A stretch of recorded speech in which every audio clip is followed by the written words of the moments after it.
మనందరం చూసాం పహల్గామ్లో ఎట్లయితే ఉగ్రవాదులు వచ్చి భారతీయులపైన దాడి చేశారు.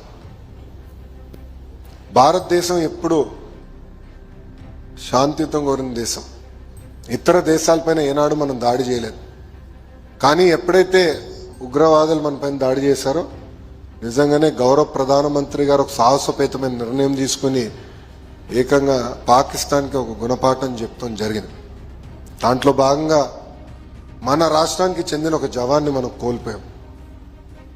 ఆ జవాన్ పేరు మురళీ నాయక్. తల్లిదండ్రులకి ఒకే ఒక్క బిడ్డ, అంటే అక్క చెల్లెలు లేరు, అన్న తమ్ముళ్ళు లేరు, ఒకరే ఒకరు. అరే నువ్వు జవాన్కి ఎందుకు వెళ్తున్నావురా, ఇది అవసరమా నీకు, ఒక్కడవే కదా, ఇంట్లో ఉండొచ్చు కదా అంటే ఒకటేనాడు.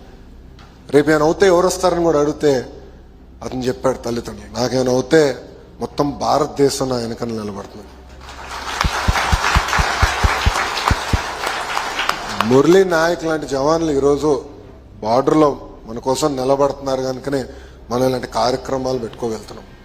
శాంతియుతమైన వాతావరణంలో మనం కూర్చోగలుగుతాం. సో జవాన్లు అందరూ కూడా వాళ్ళకి అండగా నిలబడాలి.